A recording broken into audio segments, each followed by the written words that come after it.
मशहूर एक्ट्रेस शिल्पा शेट्टी के पति और बिजनेसमैन राज कुंद्रा को गिरफ्तार हुए 12 घंटे भी नहीं कटे कि शिल्पा शेट्टी भी बुरी तरह फंस गई हैं। जी हां, सोशल मीडिया पर हर तरफ शिल्पा और राज कुंद्रा को लेकर ट्रोल किया जा रहा है। उनकी गंदगी देखकर हर कोई उनके मुंह पर थूक रहा है। राज कुंद्रा आज पहली बार इस गंदे केस में नहीं फंसे, बल्कि इससे पहले भी वो विवादों में फंसे देखे गए। बता दें, फरवरी 2021 में राज कुंद्रा के खिलाफ ये शिकायत दर्ज की गई थी। यूं तो राज कुंद्रा शादी से पहले इतने चर्चित नहीं थे, लेकिन फिर भी उनके विवाद कम नहीं रहे। फिर चाहे राज का होम शॉपिंग चैनल विवाद हो, या फिर उनकी रंगीन लाइफस्टाइल, या शिल्पा शेट्टी और राज कुंद्रा के धोखाधड़ी के मामले में जिसमें 24 लाख के फ्रॉड के कारण उनके खिलाफ FIR दर्ज की गई थी। शिल्पा शेट्टी को लेकर भी राज कुंद्रा ने बड़ा गेम खेला था। उन्होंने शिल्पा को अपने एक ऐप JL50 का ब्रांड एम्बेसडर बनाया और शिल्पा ने भी इसका जमकर प्रचार किया था। राज कुंद्रा ने इस ऐप को प्रधानमंत्री नरेंद्र मोदी के मेक इन इंडिया के कैंपेन से जोड़ने की कोशिश की और इन्हीं बातों को आगे करके पिछले राष्ट्रीय खेल दिवस पर वो तत्कालीन दिल्ली बीजेपी अध्यक्ष मनोज तिवारी के माध्यम से प्रधानमंत्री नरेंद्र मोदी के करीब पहुंचने में कामयाब रही। लेकिन इस बार बीजेपी नेताओं से शिल्पा की दोस्ती मुंबई पुलिस पर कोई असर नहीं दिखा सकी। राज कुंद्रा और शिल्पा ने मुंबई में अपनी ब्रांडिंग के लिए ऐसी टीम लगाई हुई है जो उनका धुआंधार प्रचार करती रहती है। राज कुंद्रा को पूर्व राष्ट्रपति प्रणब मुखर्जी से स्वच्छता पुरस्कार दिलाने में भी इस टीम की सक्रिय भूमिका रही है। इतना सब होने के बाद राज कुंद्रा यहीं नहीं रुके, वो बड़े बड़े गंदे धंधे खेलने लगे। इस बात का हम आपको सबूत भी दिखाते हैं। कई सारे सबूत इकट्ठा करने के बाद ही राज कुंद्रा को 19 जुलाई की रात गिरफ्तार किया गया। अब इस मामले पर राज कुंद्रा की चैट्स भी सामने आ गई हैं। इन चैट्स में राज कुंद्रा प्रदीप बख्शी से हॉटशॉट डिजिटल एप्लीकेशन की कमाई के बारे में बात कर रहे हैं। इन चैट से खुलासा हुआ है कि अश्लील फिल्मों के जरिए राज कुंद्रा रोजाना लाखों रुपए कमा रहे थे। राज कुंद्रा और प्रदीप की चैट्स की कॉपी है। इन कॉपीज से पता चलता है कि राज कुंद्रा ने अपना एक व्हाट्सएप ग्रुप बना रखा था।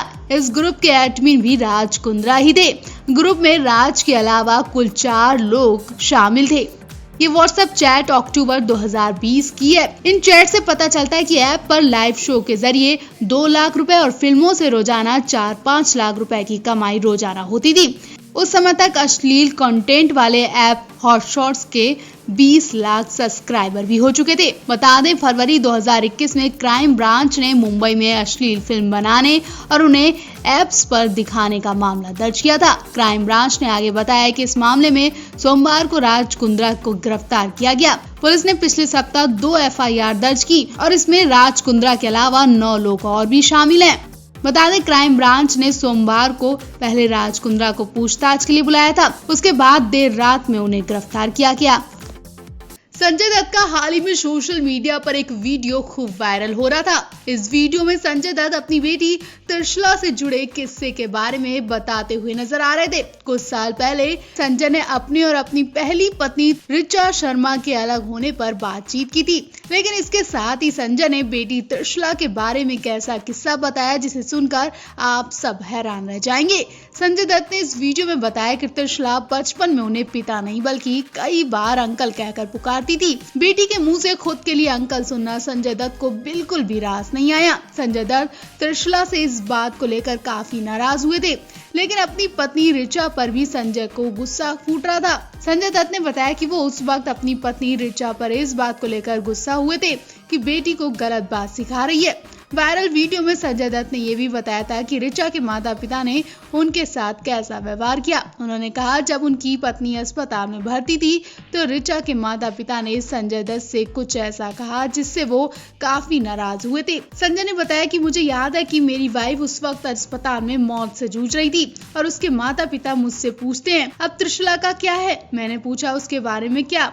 उन्होंने कहा, वो त्रिशला को अपने साथ रखना चाहते हैं। मैंने जब ये सुना तो मुझे बहुत गुस्सा आया था।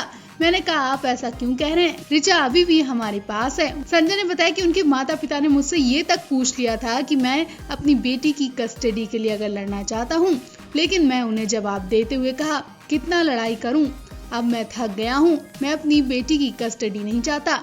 जो भी हो, मैं चाहता हूँ कि मैं उससे किसी भी वक्त मिल सकूं। बता दें, ऋचा शर्मा के माता पिता न्यूयॉर्क में रहते थे। त्रिशला का जन्म भी वहीं हुआ था। त्रिशला इंडिया में अपने पिता के साथ नहीं बल्कि न्यूयॉर्क में अपने नाना नानी के साथ रहती हैं। उन्होंने ही उन्हें पाल पोस कर बड़ा किया। हालांकि संजय दत्त वक्त वक्त पर त्रिशला से मिलने के लिए न्यूयॉर्क जाते रहते हैं। आपको बता दें, संजय दत्त और माधुरी दीक्षित एक दूसरे के प्यार में इस कदर पागल हो गए थे कि संजय अपनी बीमार पत्नी की सुध बुध लेना भी भूल गए थे। कहा जाता है कि संजय दत्त और माधुरी की नजदीकियां बढ़ी तो ऋचा और संजय का रिश्ता बिगड़ने लगा था। जब इन दोनों के अफेयर की खबरें मीडिया में आने लगी और ये बात ऋचा के कानों तक भी पहुंची, ये अफवाह भी उड़ी कि संजय अपनी पत्नी ऋचा को तलाक देकर माधुरी दीक्षित से शादी करना चाहते हैं। ये बातें सुनकर ऋचा बेटी को लेकर मुंबई आ गई, लेकिन उनकी तबीयत दोबारा खराब हुई और उन्हें न्यूयॉर्क शिफ्ट कर दिया गया। ऋचा की बहन ने एक वीडियो में बताया था कि माधुरी के प्यार में संजय दत्त कैंसर से जूझ रही अपनी पत्नी को एयरपोर्ट पर लेने तक नहीं आए थे। बता दें, जब संजय दत्त का नाम 1993 में बॉम्ब ब्लास्ट में जुड़ा था, तभी से माधुरी ने उनसे दुनिया बनानी शुरू कर दी थी। संजय दत्त और ऋचा की मुलाकात एक फिल्म मुहूर्त के दौरान हुई थी और ऋचा शर्मा को पहली नजर में देखते ही संजय उनसे प्यार कर बैठे थे। वो ऋचा को अपने दिमाग से निकाल ही नहीं पा रहे थे। वो उनसे मिलने के बहाने ढूंढते थे। आखिरकार आग ही आग की शूटिंग के दौरान संजय ने ऋचा को प्रपोज किया। हालांकि ऋचा को पता था कि उनके माता पिता इस रिश्ते से नहीं मानेंगे, लेकिन संजय उनके माता पिता से न्यूयॉर्क जाकर मिलकर आए, उन्हें मना लिया और 1987 में दोनों ने शादी कर ली। ऋचा के निधन के बाद संजय दत्त ने रिया पल्लई से शादी की, लेकिन इनकी शादी ज्यादा दिन तक नहीं रुक पाई। 2005 में इन दोनों का तलाक हो गया। इसके बाद संजय दत्त ने मान्यता दत्त से साल 2008 में शादी रचाई। इनकी शादी काफी निजी रही। इन दोनों के 2 बच्चे भी हैं और आज संजय अपनी खुशहाल जिंदगी जी रहे हैं। अभिनेता संजय दत्त इस वक्त कैंसर का इलाज कराने के लिए जल्द से जल्द अमेरिका जाने की तैयारी कर रहे हैं। एक तरफ जहां वो अपनी फिल्मों और बीवी बच्चों की चिंता कर रहे हैं, तो दूसरी तरफ एक शख्स उनकी चिंता कर रहा है। और ये शख्स कोई ऐसा वैसा नहीं है, बल्कि बचपन से संजय के साथ रहा उनका दोस्त है। संजय की बीमारी की खबर जैसे ही उनके जिगरी दोस्त परेश घेलानी को पता चली, उन्हें झटका लग गया। वो संजय से मिलने आए और उन्हें एक वादा भी किया।